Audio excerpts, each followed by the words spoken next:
Bismillahirrahmanirrahim. Assalamualaikum warahmatullahi wabarakatuh. Alhamdulillahi rabbil alamin. Assalatu wassalamu ala asyrafil anbiya'i wal mursalin wa ala alihi wa sahbihi wa barik wasallam ajma'in.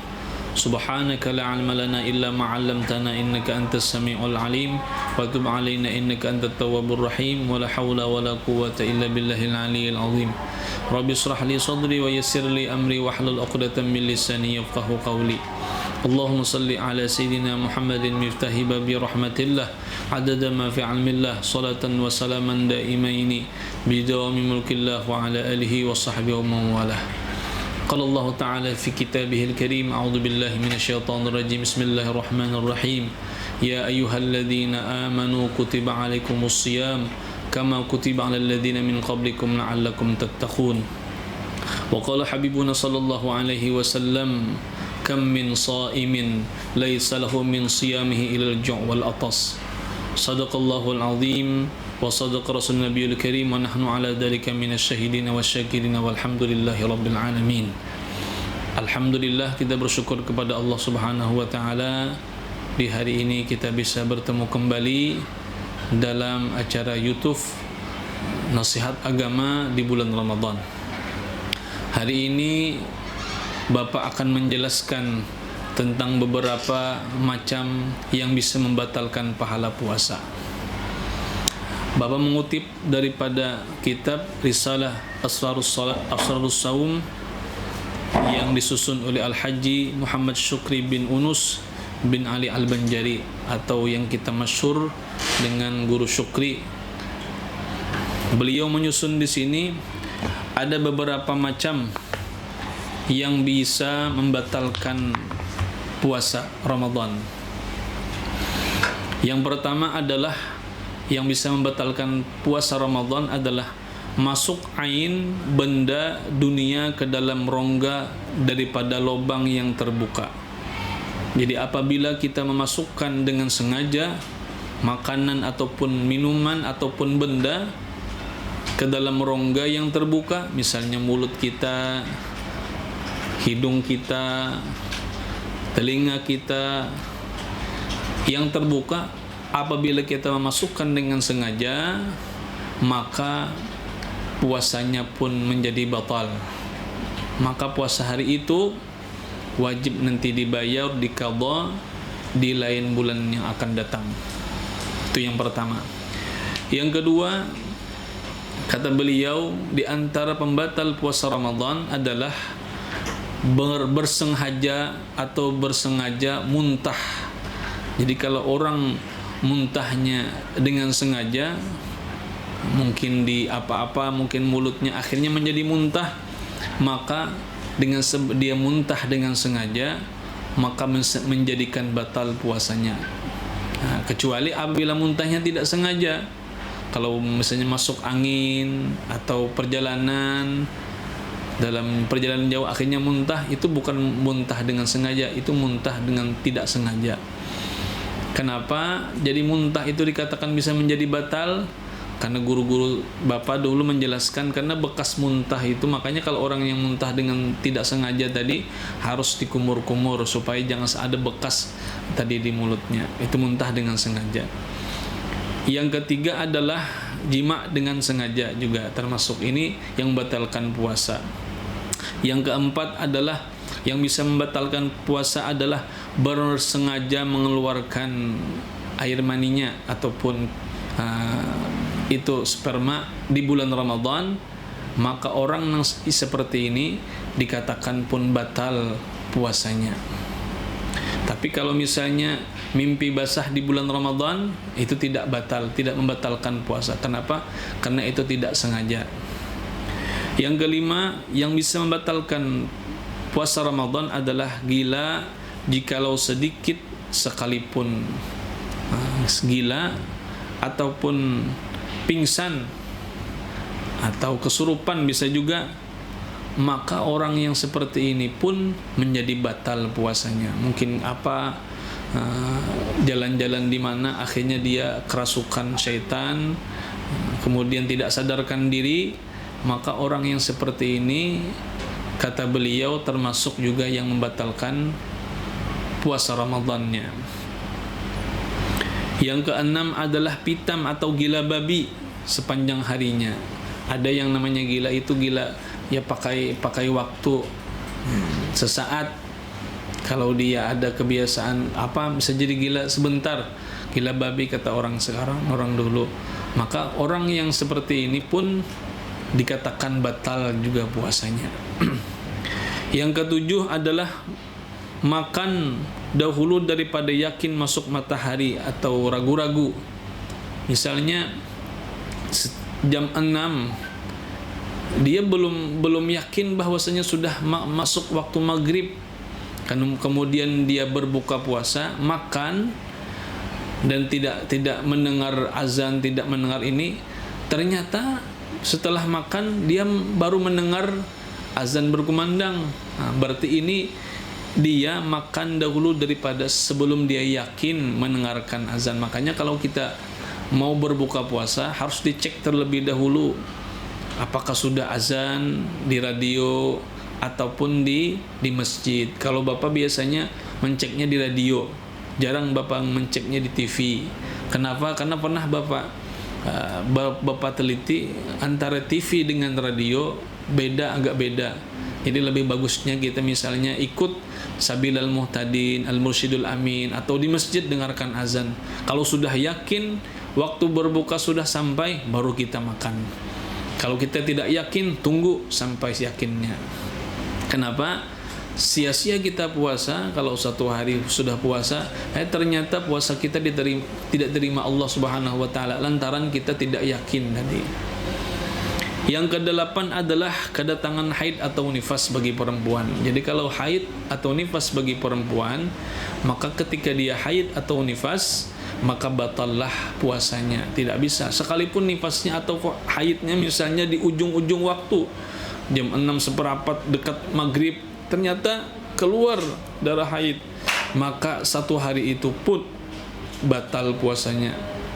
Maka wajib diganti nanti di bulan-bulan yang akan datang.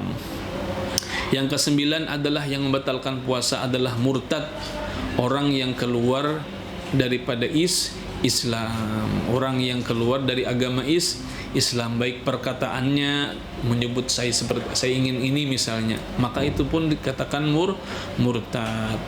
Yang ke-10 adalah melahirkan atau beranak, kata orang Banjar. Orang yang melahirkan pun itu bisa membatalkan puasa Ramadan. Itu diantaranya pembatal puasa Ramadan. Mudah-mudahan kita semuanya bisa menjaga dari pembatal puasa tersebut sehingga amal ibadah kita diterima oleh Allah Subhanahu wa taala, dan kita pun tidak tergolong daripada hadis Nabi Muhammad sallallahu alaihi wasallam di awal mukaddimah tadi. Kata Rasulullah, kam min shaimin laisa lahu min siyamihi ilal ju' wal atas. Berapa banyak orang yang berpuasa tidak mendapatkan apa-apa kecuali haus dan lapar saja.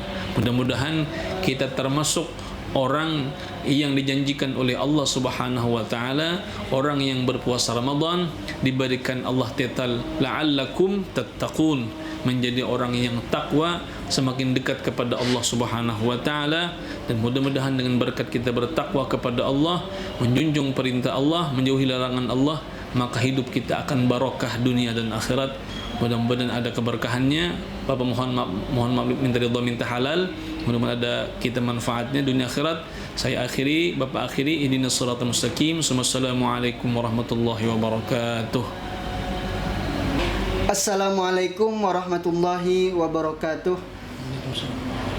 Alhamdulillah, kembali lagi kita di dalam program Dahsyatnya Ramadanku di sesi tanya jawab. Ulun bertanya, Ustadz menjawab.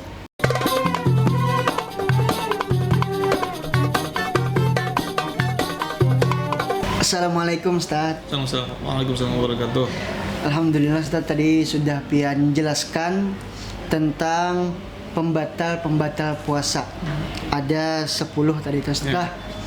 Jadi ini di segmen yang kedua, yaitu tentang tanya jawabnya Ustaz, berkaitan tentang pembatal puasa tadi.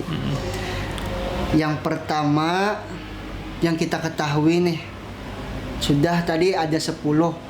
Yang pertama nih, apakah berkumur-kumur di bulan puasa bisa membatalkan puasa tersebut? Nah itu Ustadz, silahkan. Bismillahirrahmanirrahim. Terima kasih bertanya. Ustadz menjawab, untuk berkumur-kumur di bulan puasa atau bulan Ramadan itu tidak membatalkan puasa.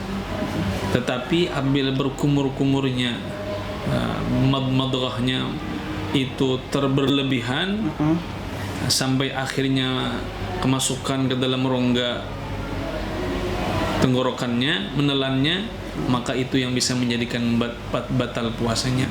Tapi kalau untuk berkumur-kumurnya untuk biasa saja, itu tidak membatalkan puasa. Cuma sebagai alangkah lebih baik lagi kita ketika bulan puasa untuk dihindari berkumur-kumur terlalu berlebihan.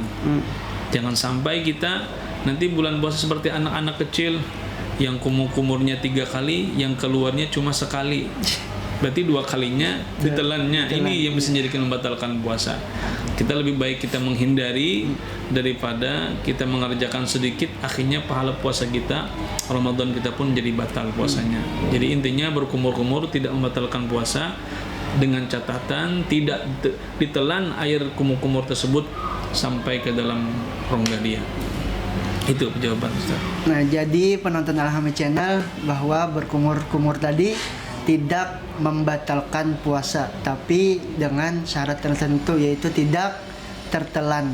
Nah, selanjutnya nih Ustadz, pertanyaan nomor 2, apakah bergosok gigi atau bersiwak di bulan Ramadan dapat membatalkan puasa? Silahkan. Ya, terima kasih. Bismillahirrahmanirrahim. Untuk bergosok gigi atau bersiwak ada berbagai macam pendapat ulama. Hadis Rasulullah, Rasulullah itu bersiwak ketika bulan Ramadan itu sampai waktu zuhur, gelincir mata, tengah mata, siang hari.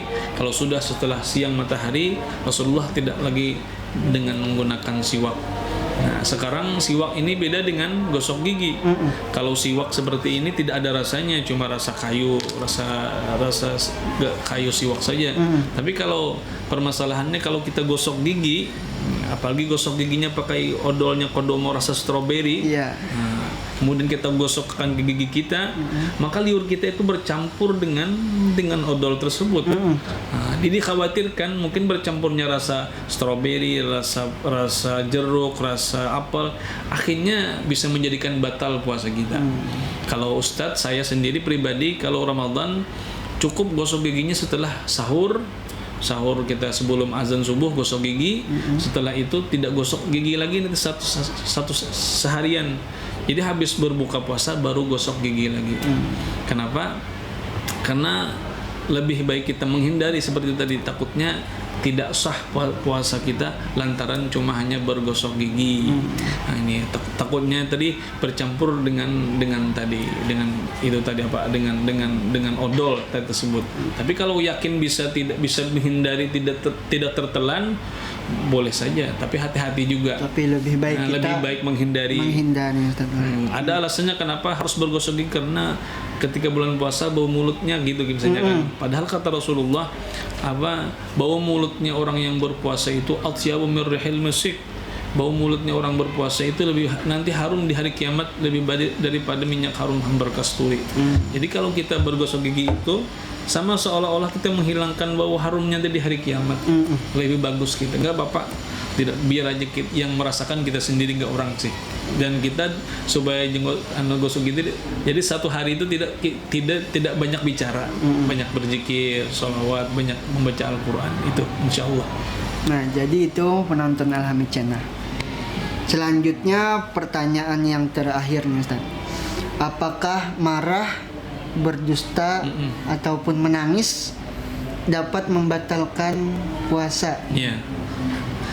Bismillahirrahmanirrahim. Ini adalah pertanyaan yang masyhur kita dengar. Marah, berdusta, kemudian jengkel sama seseorang ataupun dia Apakah itu membatalkan puasa? Itu tidak membatalkan puasa, tapi itu bisa mengakibatkan berkurangnya pahala puasa. Puasanya tetap sah, tetapi pahalanya bisa berkurang. Makanya ketika berpuasa kita tidak hanya menahan hawa nafsu, menahan makan minum, tetapi pun kita menahan dari marah, dari berdusta.